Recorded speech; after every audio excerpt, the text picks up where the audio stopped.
You're born blind, somewhere in the forests of North America, alongside two siblings. You can't see anything around you, so you push toward the warmth of your mother and find her. Then you feed, and for the next few weeks, that's all you do. Skip forward 3 weeks, and your eyes open for the first time. The den is a hollow in a tree trunk, and the entrance is just above you with a branch running across the outside of it. You want to get up there, so you start climbing the inside wall with your claws finding the bark and pulling you up slowly. But your back legs give out before you reach the top. So you slide all the way back down and land on your siblings. You shake them off and try again, this time making it far enough to hook your front paws over the entrance and pull your head out into the open. The branch outside is right there, so you reach for it, but your grip slips and you drop, falling from the trunk and landing on the ground below with your legs folding under you. You try to get up and start moving, but before you can go anywhere, your mother is already coming down the trunk head first with her body pressed flat against the bark. She picks you up by the scruff and carries you back up into the den, so you try again the next day. This time you make it out and wrap all 4 paws around the branch properly. You hang there for a moment, looking out at the trees, spreading away from you in every direction, and then your grip gives out again and you fall a second time. Your mother carries you back up without stopping. That's your first 2 days in the world. Skip forward a bit, and you're 8 weeks old now. Your mother takes you and your 2 siblings out of the den for the first time, moving down the trunk with her claws gripping the bark, so you follow her down the same way with your body pressed flat against the tree. She leads you all to a shallow stream nearby and wades straight in with her front paws pressing into the riverbed, and pulling a crayfish out from under a rock. That's what you need to do, so you wade in after her and push your paws along the bottom trying to copy the same motion. But all you do is stir up mud, so you try pressing harder into the rocks and moving faster. Then a crayfish clamps onto your paw and you yank it back out of the water with your whole body pulling away from the sting. You watch your mother instead. She doesn't grab fast, she moves her paws slowly along the bottom until something shifts. Then she pins it before it can go anywhere. So you go back in and try it her way, moving slowly with your paws flat against the riverbed. It takes a long time, but eventually, something moves under your left paw and you press down hard.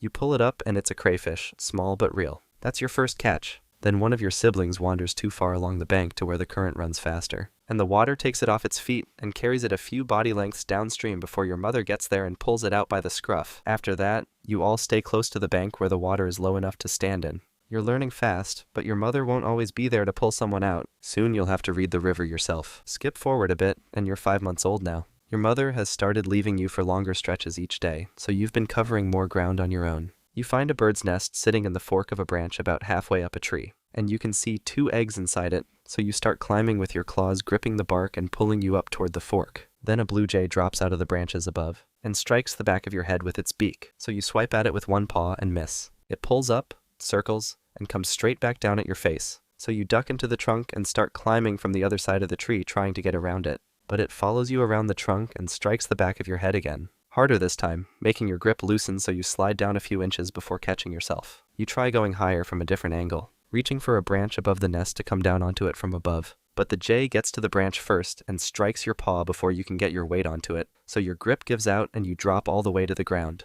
You land in the brush below and stay there with your body flat against the roots, watching the jay up in the branches. After a while, it stops calling and moves off into the trees. So you go back up, the same route as before, and this time nothing comes at you. You reach the nest and take both eggs. That's your first real win on your own, with no mother nearby to step in. But further along the same branch, you spot deep scratch marks in the bark going all the way up the trunk, wider than anything your claws could make. Something bigger than you has been using this tree, and it wasn't after eggs. You're 8 months old now, and the trees have dropped most of their leaves. You're still moving every day because you need to eat enough to build up your body for the slower months ahead. So you follow a fallen log along the forest floor, with your claws pulling at the bark and tearing off chunks trying to get to what's inside. The bark splits open, and you find a packed row of grubs sitting in the wood. You start eating with your front paws, pulling them out one at a time. Then a Virginia opossum comes out from behind the log and walks straight toward your food. You stand up and hold your ground with your body pushed forward, trying to make it stop. But it keeps coming, so you swipe at it with one paw. It opens its mouth wide with every tooth pointing at you and holds that position. You swipe again, and it doesn't move, so you bite its tail. That's when it drops. Its whole body goes flat against the log with its legs out and its mouth still open, completely still. That's the first time you've seen anything do that, so you prod it a few times with your paw trying to get a reaction. Nothing happens. You prod it again. Still nothing. So you go back to the grubs and finish the rest of the log. A few minutes later, the opossum gets back up, looks at you, and walks away into the trees. That's the moment you learn that some animals will go completely still and let you walk away rather than actually fight, and waiting costs you nothing. You've handled the opossum, but the forest has other animals moving through it this time of year that won't play dead when you push them. One of them has been using the same stretch of riverbank you have, and sooner or later your paths will cross. You're 1 year old now and fully on your own for the first time. Spring has pushed the river over its banks, and fish are moving through the flooded ground between the trees. So you wade in with your body low and your front paws pressing flat against the muddy bottom. Working them slowly, the way you figured out as a kid. A fish cuts past your left paw and you press down fast, pinning it against the bottom and pulling it up with both paws together. Then you do it again, and a third time after that. 3 fish in a row.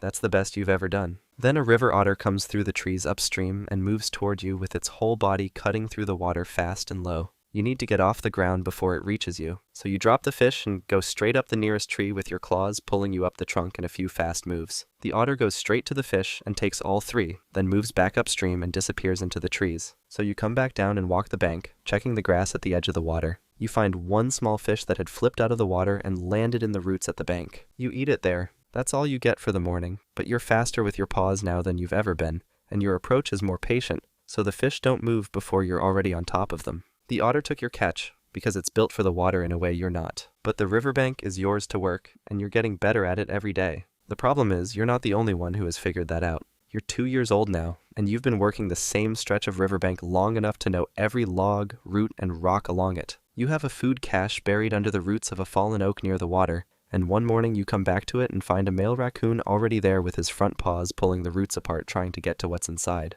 You need him off your food, so you drop from the branch above him and land directly on his back with all 4 paws driving into him. He throws you sideways and you both get to your feet with your bodies low and your weight forward circling each other. He's heavier than you and wider across the shoulders, so every time he lunges, you give ground rather than take the hit straight on. He follows you toward the water with his body pushing forward, trying to back you into the bank, so you let him come. Then at the last second, you turn and rake your claws across his face with your full body weight behind the swing. He pulls back with his head going sideways and holds there, with his front paws planted and his eyes on you.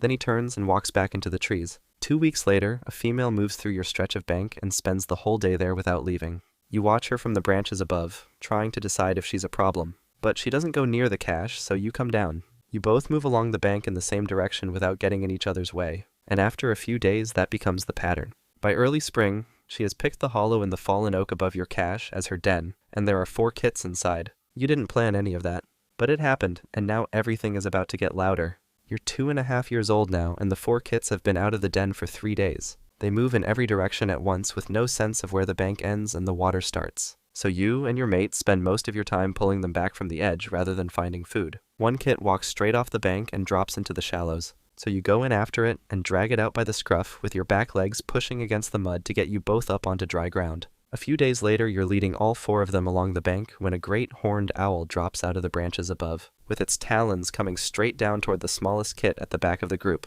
You need to stop it before it locks on, so you throw yourself upward with both front paws swinging at its body. The hit connects hard enough to knock it sideways in the air, making its talons close on nothing, so it pulls up and goes back into the branches above. The kits scatter in 4 different directions, so you and your mate split up and spend the next 20 minutes tracking each one down and pushing it back toward the oak. By the time autumn comes, the kits are finding food on their own, with their paws working the bank the same way yours do. Then one by one over the following weeks, they move further along the river each day and stop coming back. That's how it ends. Your mate goes back to the den in the oak and you follow her. The bank is quiet again, but the next spring she'll be ready to go again and so will you. You've held this stretch of river for 3 years now. But the further you push beyond it, the less you know what's out there waiting. You're 5 years old now. A ground squirrel has been digging into the same log you cache food under for 3 days in a row, pulling out what you stored and taking it back to its burrow. So today, you follow it across the open field at the edge of your range to push it out of the habit. It drops into its burrow before you can get close enough. So you drop to your front paws and start pulling at the entrance with your claws, trying to widen it enough to reach inside. Then your body goes still on its own. A coyote is standing in the field 10 feet behind you with its weight already forward and its eyes on you. You need to get to the tree line, so you turn and move toward the nearest tree at the far edge of the field with your body low and your legs driving hard. But a second coyote steps out from behind the tree before you reach it, cutting you off and pushing you back toward the middle of the field. You turn toward the burrow instead, trying to get enough ground between you and both of them to find another way out, but they split apart with one circling wide to your left and the other holding its line on your right. So every direction you take, they close the gap on the other side. You spin and rake your claws across the face of the one on your left as it comes in, making it pull back for a second, but the one on your right is already moving. and it hits you from behind before you can turn to face it. You go down with your claws still out and your body still fighting. The ground squirrel comes up from its burrow a few minutes later, looks across the field, and goes back underground.